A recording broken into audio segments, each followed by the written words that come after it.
what we've heard often. It's to make the silent middle speak up and have a dialogue. Silent, which is huge. If you look at the Gaussian curve, the extremist of hue, and the silent middle is huge.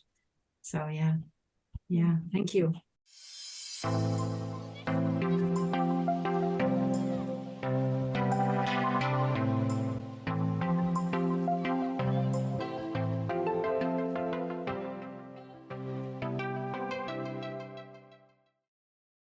We are so excited and happy to welcome Lily Deforce and Vonneke Becker.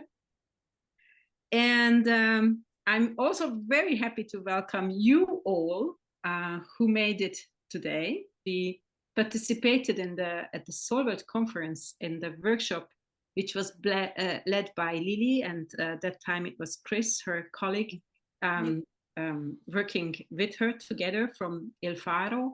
And if Ilfaro, it's a Belgian group and network and company for solution-focused work. If they do something, I'm always getting inspired, but also curious what they are actually doing.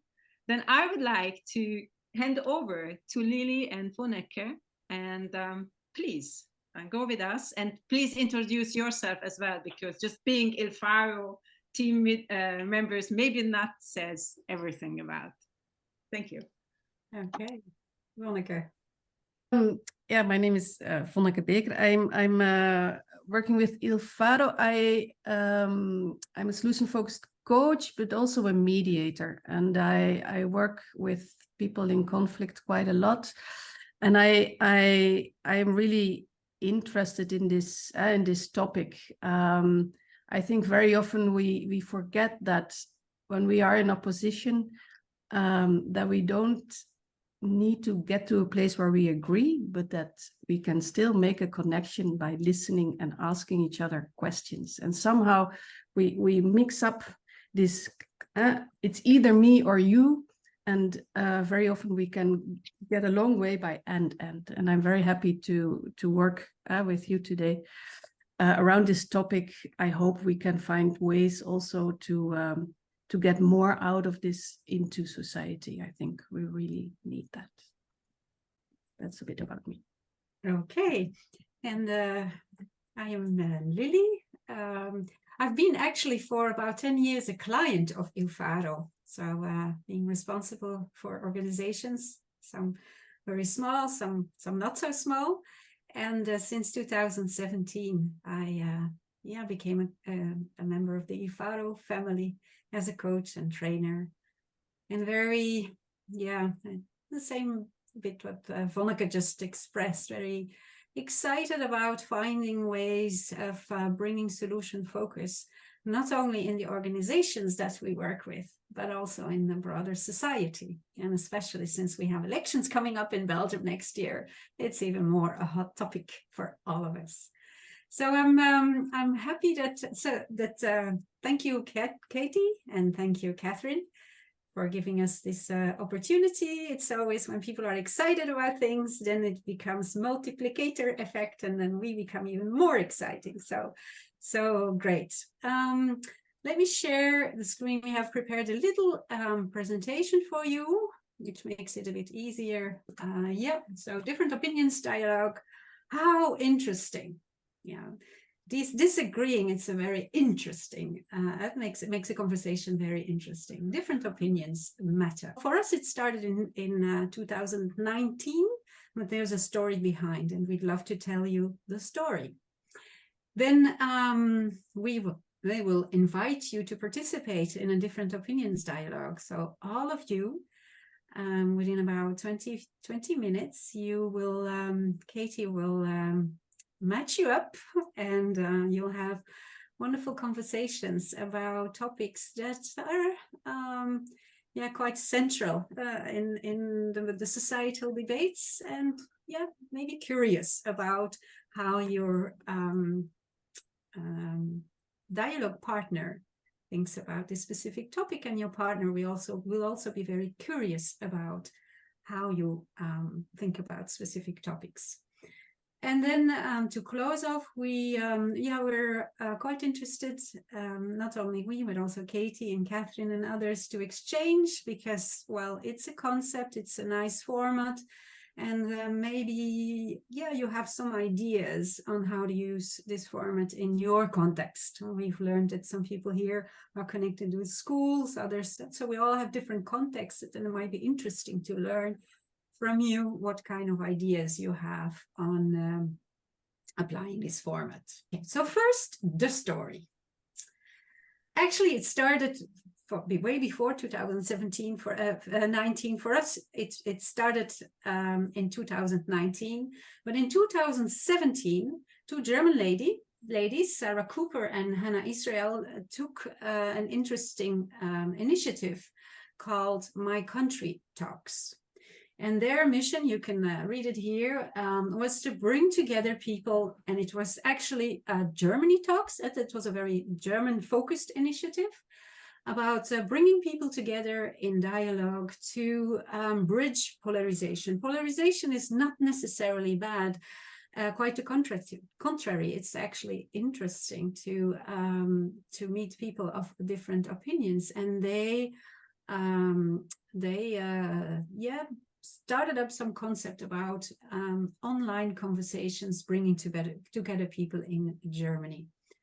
Since then, they've grown and grown. They have not only the first initiative they took in Germany, they had 1,900 people participating, so 1,900. And up to today, I checked their website today, they have facilitated about 300,000 conversations. And the last one they did was in June. It was called the World Talks, and so they brought together, I think in June it was over 20,000 people.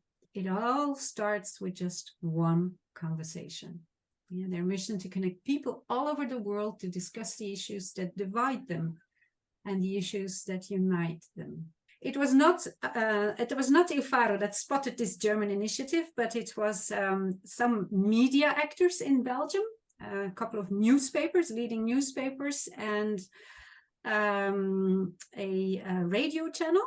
And I said, oh, this is interesting. Let's do something similar in Belgium. And so in 2019, we received through the newspaper, we saw this advertising for a different opinions dialogue. It was called Grote Gelijk, the own, how would you translate it in English? My own being right, am I right? Something like this, my own big right. And so what you could do is you could register, and they asked a few questions about yourself, who you are, describe yourself in a few sentences. And then there were 7 statements which they were checking whether you were rather yes or really outspokenly yes, or rather no or outspokenly no. Some statements are as, is Islam compatible with Western values? Are you willing to make a compromise to save the climate? Yes, or really yes, or absolutely yes, or no, rather no, absolutely no.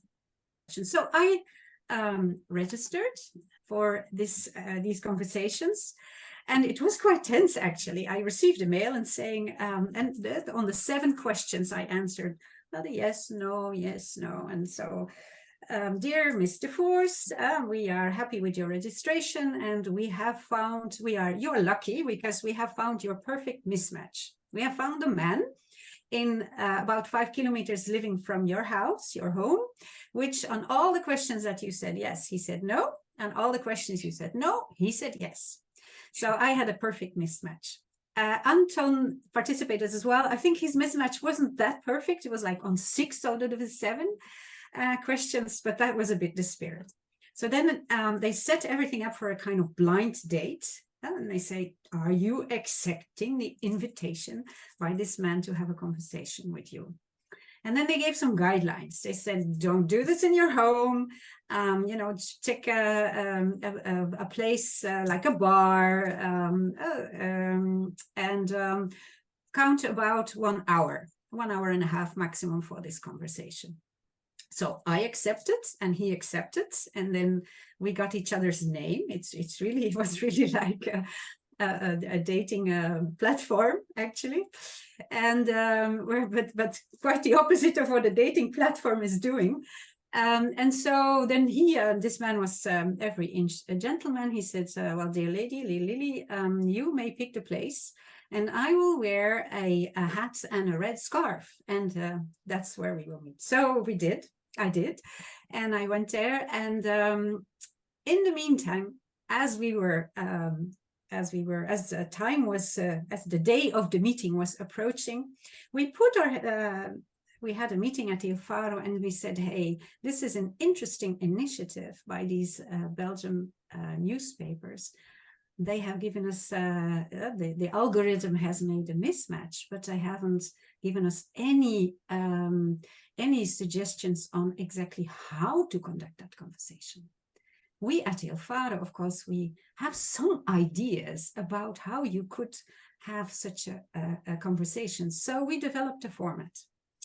And we tried to reach the newspapers, and well, we had, for a moment, it looked like they were ready to cooperate, but it was just too close to the moment itself. They said, oh, it's interesting, but we have 6,000 people that have registered for these conversations. We're actually matching them on a physical basis, not on an online basis, and it was too complicated to introduce the format. But they said, well, if you want to do this in your conversations, please go ahead. And so we did. I sent this gentleman a little outline. I said, well, I have some suggestion for you. If you are interested, I can send it to you. And so he accepted, and so we exchanged a bit on the format, and we had a wonderful conversation. Now let me share you a little bit here.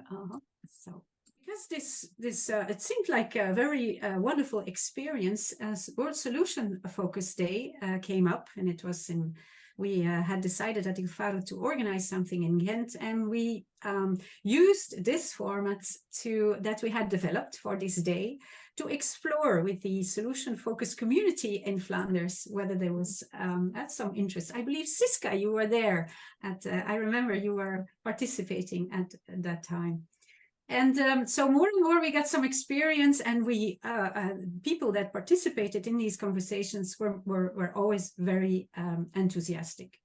Then we get a call from the ISAL, one of the management schools in Belgium, and they organized diversity days, and they told us, well, we have understood that you have developed such a nice format to bring together people very diverse. Would you be willing to come to our diversity days and manage some? It was the topic was religion, and so we did a pro bono initiative to bring together people at this business school. And this is a quote of a Muslima that participated. After she told us afterwards, for the first time ever that I dare to speak about my religion. It is so important to me, and I'm always afraid of the reactions. So I don't touch the subjects with other students. Today was for me the first time. So I'm happy that I could talk to other students about my religion in this way. So this was in October 2019. In the meantime, we have actually ventured with this format. This is newspaper clips from this is from Knuk and this is from the Standaard. Both are leading papers in Belgium.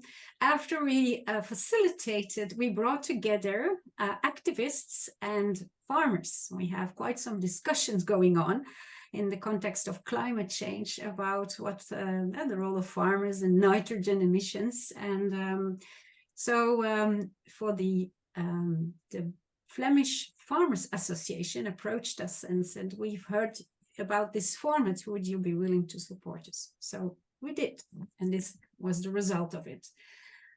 Also in the Corona period, there was quite some discussion in the healthcare sector about vaccination or no vaccination. So also in that context, we facilitated some grote gelijkgesprekken, different opinion dialogues. So, and then came Vienna. And we thought, oh, maybe it's a nice idea to do a workshop in Vienna. And this is, I think, what brought us together, because Katie and Catherine participated. So that's a bit of the history. Yeah.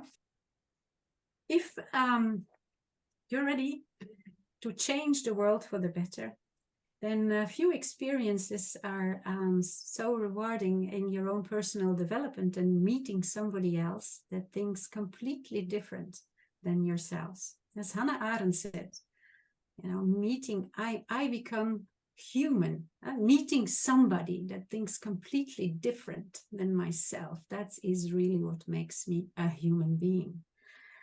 So imagine that in a few minutes you will engage in a conversation with somebody with views that are maybe opposite of yours. And imagine that you will do this with the motivation to enrich your own thinking, rather than shifting somebody else's thinking in the direction of yours. So with your openness to learn, the encounter of a multitude of views offers exciting opportunities for personal development. To paraphrase in Sutlenberg, you will engage in a conversation with your strongest eyes, not with another who is a problem because his or her ideas are different than mine, and let's have a debate to see who wins. Rather, the other will offer me a wonderful opportunity to learn exactly because his or her ideas and thinking is different than mine. And questions for you to reflect about. For example, do we all need to change our lifestyle drastically to deal with the climate crisis? For example, stopping or strongly reducing meat consumption, flying, driving the car. Maybe you think, yeah, rather yes. Maybe you think certainly yes, or absolutely yes. Or maybe you rather say, maybe on this one I'd rather say no, or certainly no. Second question, is the Me Too pendulum sometimes swinging out too far? Maybe yes. Maybe you feel like, yes, it's really sometimes swinging out too far. Or maybe you think, no, actually not. It's not far out enough yet. Do we all need to do a bigger effort to dismantle white supremacy? Maybe you think absolutely yes. Maybe you think no. Is Islam compatible, in your opinion, with Western values? Are we too intolerant with migrants? Does our schooling system defavorize the best pupils? So the invitation is now to take about 5 minutes and to open the PDF, which we send you. Take about 5 minutes and cross the yes or the no on your forms. In a few minutes, you will leave for a breakout room. And there will be always 2 of you in a breakout room. And on round 1, you will have a dialogue in one direction where you'll have to agree on who starts first, but the host of the first round will ask some questions for about 15 minutes and give feedback for about 5 minutes in this conversation. I'll hand you over the questions in just a minute. So this for the first 20 minutes, and then we're asking. You will be asking. First, you check maybe where the topic. Say, oh, here where do we say yes and I say no? So you run over the different topics, and you agree with your discussion partner on which conversation, on which topic you will have a conversation about. So we'll have a conversation on only one of the topics on the list. So first you decide that, and then you engage in round 1. One of the persons is the person who asks the questions, and the other responds to the questions. Then after 20 minutes, we turn it around. So the other person becomes the host of the conversation and asking questions to the other person. So first you meet your partner, decide on the theme. You go the questions and explore which answer is different. I will send this to you in the PDF. Decide together on one theme. In the first round, just imagine that Siska and I are in one conversation. The first round, maybe I am the person who's asking the questions to Siska. Hey, Siska, what made you answer a yes or a no? Why is this topic important to you? What are the first things that you would like to see change on this topic? What are you hoping for? What difference would it make for you and for others? That kind of solution-focused questions. For about 15 minutes. Then we summarize and check. Do I summarize it correctly like this? Do I understand that it's important for you that I am with you on this? And then back, and then you go to why I responded a yes or a no, and you go back to the exploration, and you switch turns. Then the other person is the host. Okay, for another 15 minutes. So all in all, the 2 rounds of 20 minutes in total. 15 minutes questions, 15 minutes feedback. And then at the last 5 minutes, we will signal every time in your breakout room.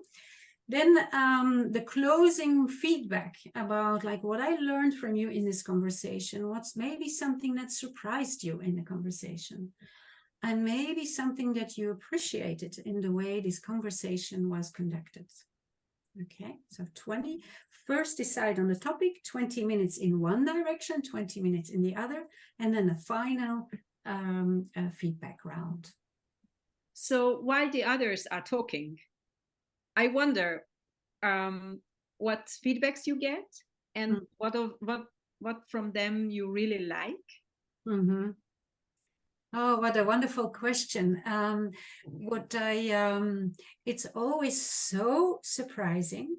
And also for the journalists that we invited to some of the DoD conversations, we invited some journalists because they thought there was some juicy stuff there. Conflicting things. And what is very surprising that if we have a conversation about what we are really longing to see in the world, the long end perspective, then it doesn't really matter whether you're an activist, whether you're a farmer, whether you're a vax or an anti-vax, or the very different groups, a Muslim or a Christian. Yeah, we all, in the end, really want to see the same thing. So the question about what are you hoping for to see in the long run, that's where the overlap is. And that's where people are so surprised to see. I remember a young farmer coming to the conversation, and she's saying, I was so afraid to come.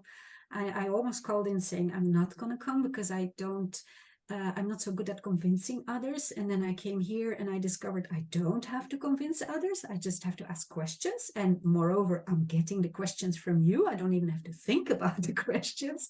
And so she said, it was so wonderful to discover that somebody, which in theory I don't like because it has a huge impact what they do on my life and the perspective of being able to farm, that this person is really wanting the same for the world and what I want. And so that's the beauty of it, I think.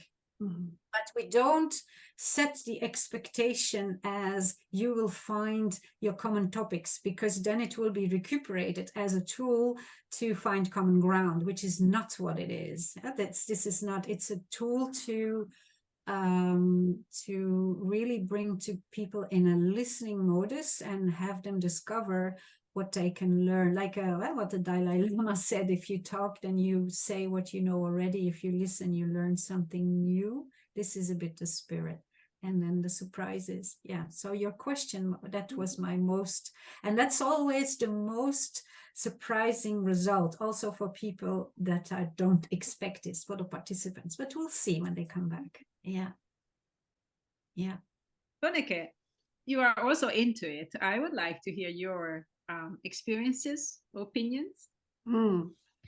Yeah, for me, I think and that's something that I use a lot as a mediator. As soon as you go, as I say, below the surface, below the the standing points or below the first utterances of how things should be, and you get to values, or you get and from the values you go to what do you hope for, then you get a completely different conversation. And very often people do agree there, or they actually notice that they have both sides inside of them. That's also very interesting. I think it's also like, okay, I when it comes to strategy, some people are very clear, but when you listen to the other and listen about the values and what you're hoping for, then you agree and you're like, yeah, this other part somehow needs some space as well. And I think that's very very important, and a very important process to do. And it's something that for example, very often on radios or television shows, or when we discuss, we go into like the service topic of, no, there should be less pigs in a farm, and then it should be this and this, and we're talking about conclusions, and we're messing up conclusions with what are the values we deal with and what are we hoping for. And that yeah, it's very important to go there. And as soon as you do, people are very surprised, and they're like, oh, help. we agree a bit more than we thought. And yeah, that's very important. One other thing is that very often, of course not when you are in a decision mode, of course we need to take difficult decisions in the end, but there's a huge area where we can say it's and instead of or. And I also think that's something that these dialogues open up to. Mm-hmm. If it's a certain organization who wants you to help work around or resolve a conflict, how would you go then about it? Very similar, actually. I would set it down as the first step in I would not set it down as expecting that this is going to solve the conflict. Okay. But step one is going in the listening modus. And so we'd have a listening of like a half a day, a listening session with time, with a little warm up, like the questions that what of all the things you did the last weeks or so, what are you kind of a bit happy with? Of all the things that others did, what made you happy? Those little warm up. And then what I did also is said, well, this is a chance of having a conversation while we are here to facilitate it.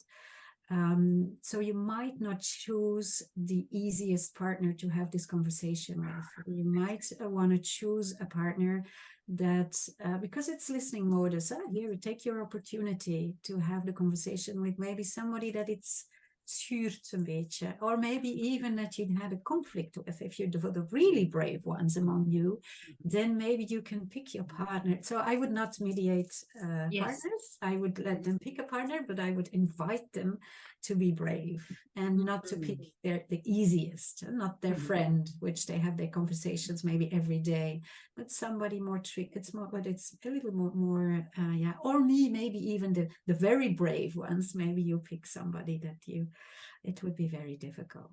And so it happened. I was happy to see, because I knew there were two conflicting duos, and they did. So I congratulated them on them afterwards. I said, wow, how brave to have this conversation. Yeah, and actually people know who they should listen to or talk to. This is your chance while we are here. It might not happen when we're not. So this is your chance to show your bravery. And but check if the other, because it of course it takes two to tango, and maybe the other is not in the right mood today and needs some more time. That could also be. It's not. You can also say no. If somebody invites you, you can say no. It will then maybe happen another day, but not now. It's not ready.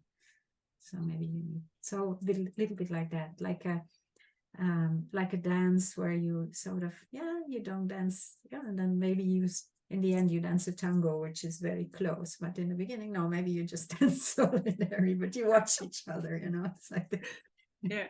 And then you say, may I have this dance with you? Yeah, something like this. Mm-hmm. Once we had a chance to work in a community, so like in a municipality, who had to make a decision about a certain district, how they design the roads and the kindergartens, so and a planning thing. And I thought maybe with other and fitting yes and no statements, you also could make conversation around that. Did you have something like that already? Yes, where every time we do it for an organization, of course they pick the yes/no statements. Yeah, they with Anton actually we thought it for Vienna. Our first idea was to pick the yes/no statements about topics that related to solution focus. It's like the very first. But then, yeah. First time, maybe not, but it could be an interesting format to listen to each other rather than to convince each other on anything, on strategy or on I like, for example, the farmer and the activists. It was the Farmers Association who paid. Well, it was actually pro bono.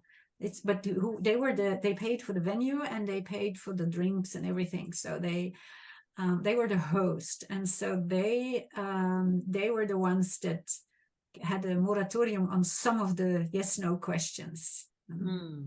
One of the questions was, there is no space in densely populated Flanders for mega farms of 400 cows, and they said, no, this one is not going in.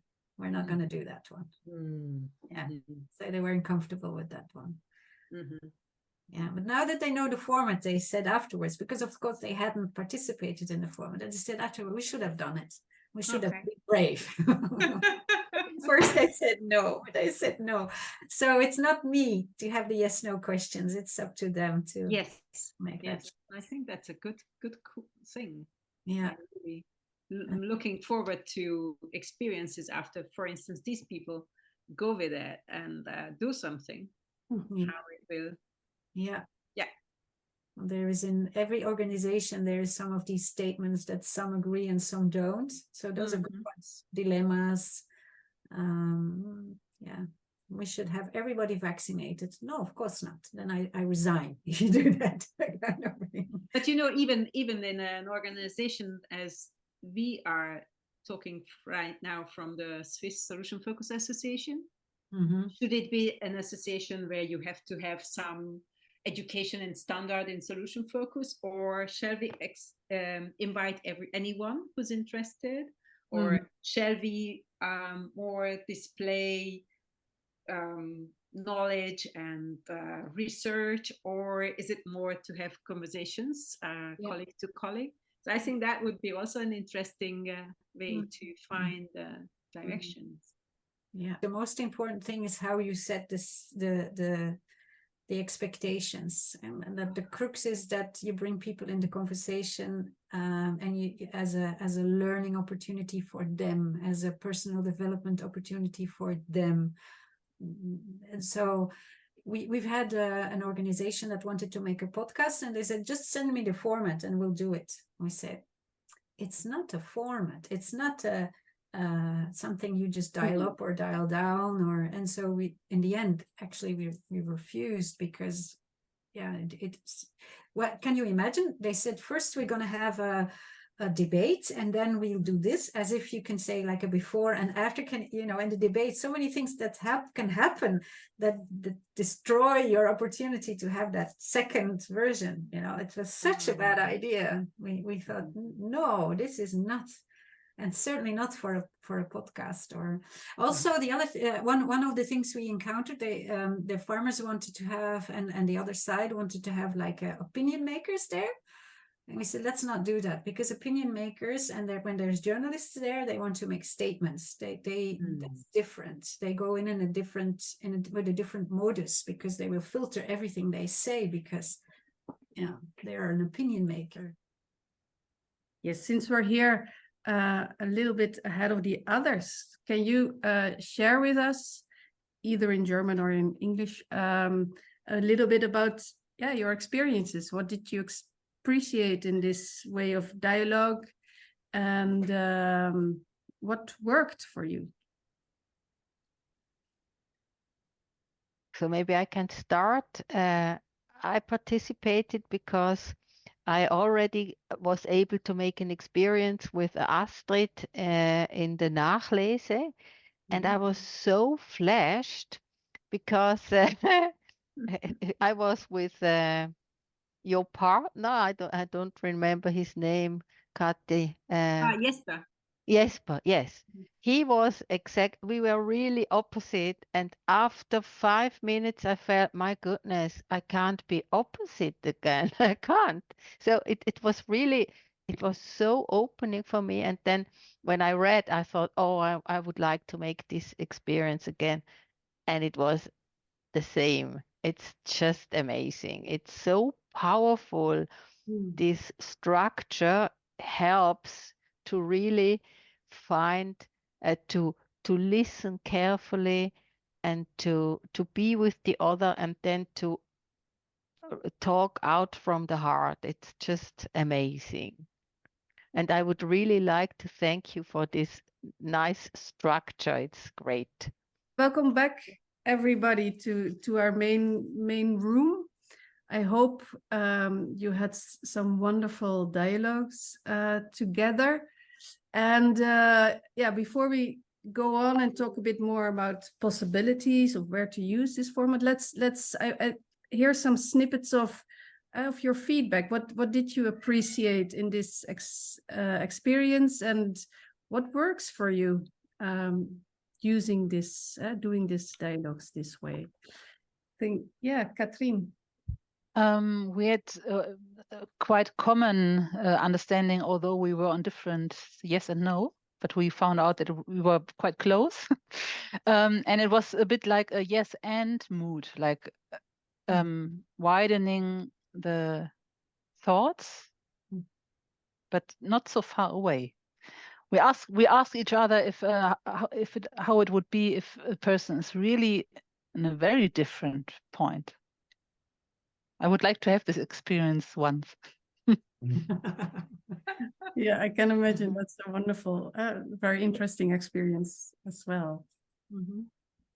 It happens more often that people find out that they agree a bit more than they thought in the beginning. Victoria, you raised your hand. Yes, that was also our discovery, by the way. So thank you, Katrien, for saying that. I think that I think that we both enjoyed our conversation with Gary. And interesting what we have discovered first, because we thought we disagreed on something, and then when we started to ask questions and to clarify things, then actually we disagreed on one word, because the one word that influences the whole discussion. And so we agreed that sometimes being very careful with wording makes sense, because people could agree on 90% of what is said, and then would probably disagree just on 10%. And this 10% could influence their relationships and could be damaging. And that's not really a good thing. So that's what we have discovered. I think that was a very interesting experience. And but I have this question all the time in my head that, actually, even that we have chosen very good topics for the dialogues, there could be topics that the dialogue is not possible at all, and we have not chosen this for this conversation because, of course, we wanted to practice and to see how it works, etc. But still, there are things that you won't have a dialogue. Yes. Thank you. Okay, thank you, Victoria. Siska. Thank you, Victoria. I would like to have that conversation with you on not being able to have a conversation. That will be very interesting. Desiree and I had a different type of conversation. We both agreed on the topic. We said yes, but we liked the topic. We talked about the Islam. And although we both very quickly said yes on that question, the reasons why we said yes were completely different. So what I liked about the conversation is that we broadened the view, the opinion, the standpoint, the way of looking at it. So what we experienced is that even though you might agree on like a slogan, it might be for very different reasons, and you might look at very different ways of approaching solutions or whatever. Yeah, I can imagine. And you still learn. Okay, thank you. John, you wanted to say something? I just wanted to make a point about the extremes, people at polar opposites, and what Safina and I did touch on that, and my view is that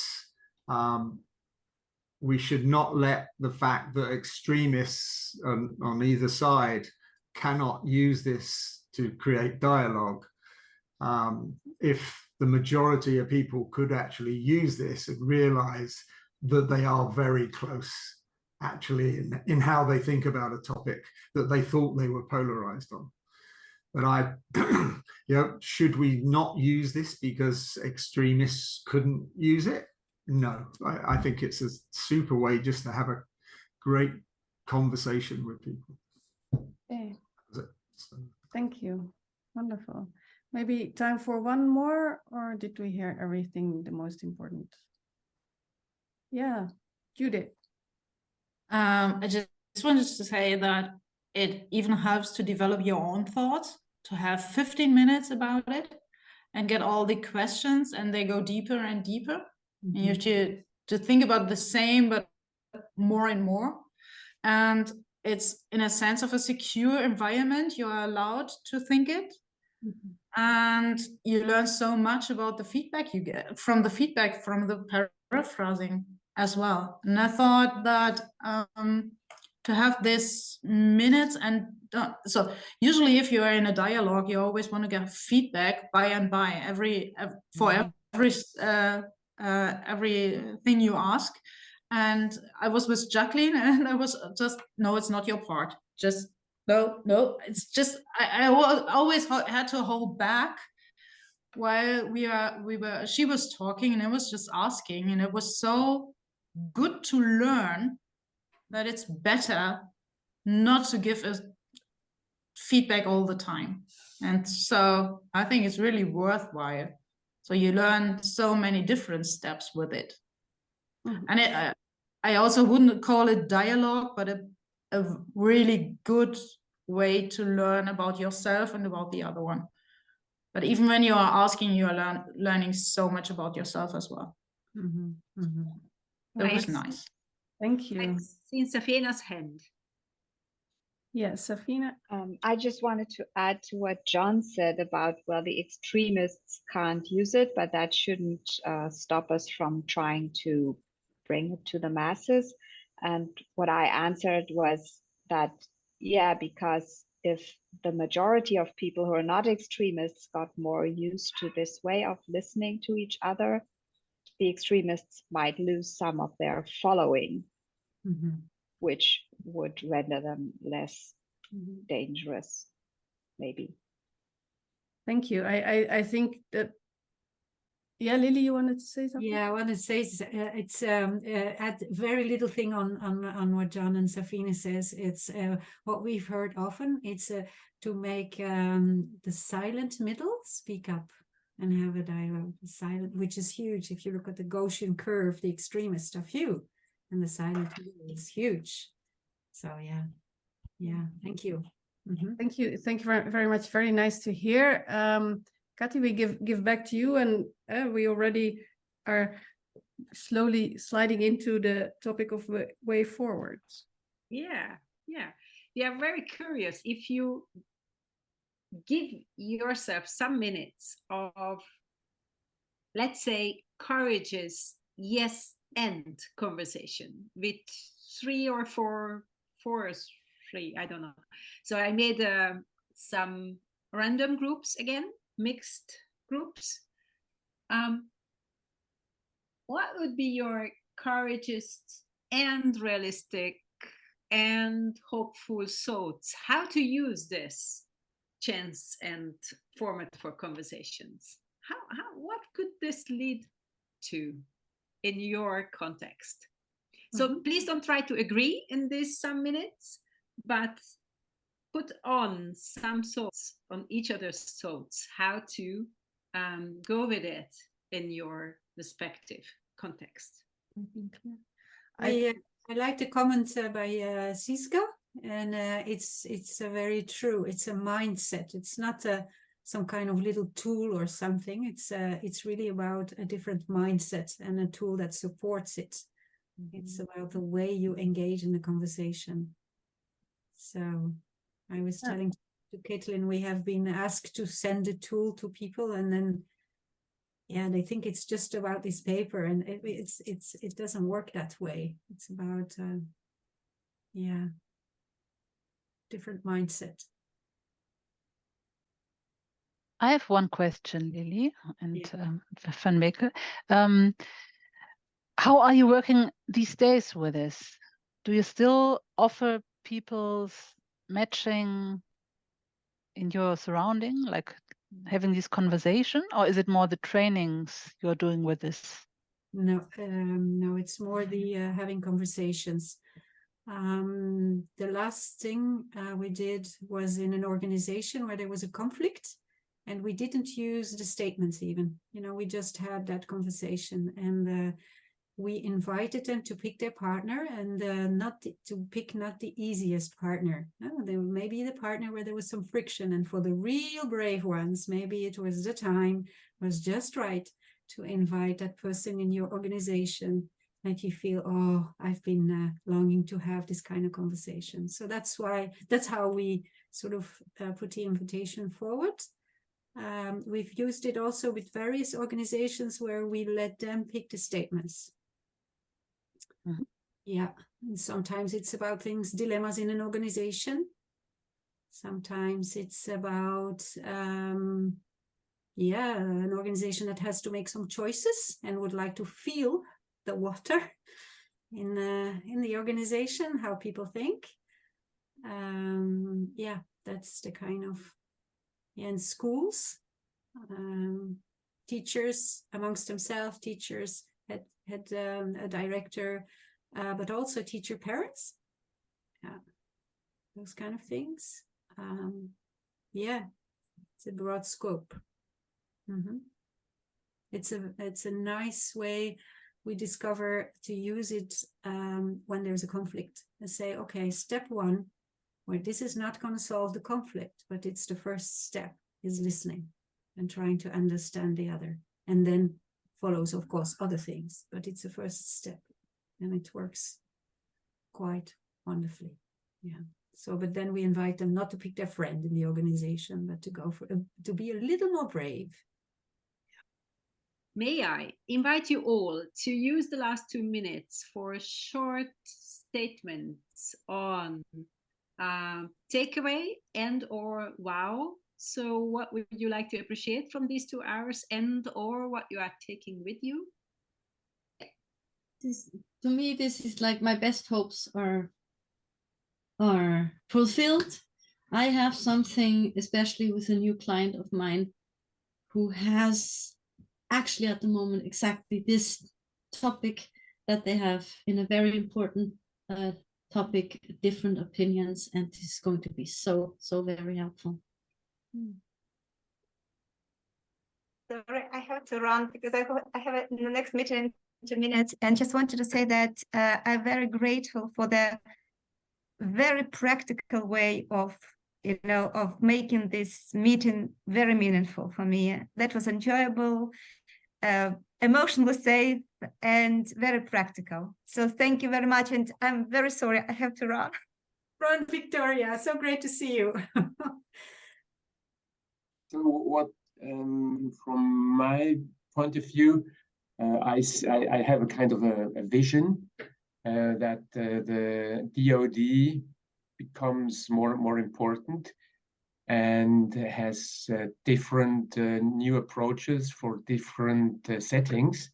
So I could imagine, for example, that debates in parliaments could be structured in a way that they, perform as they do currently. But in addition, there would be a different moderated process. Parliaments, also at governments or also in international organizations.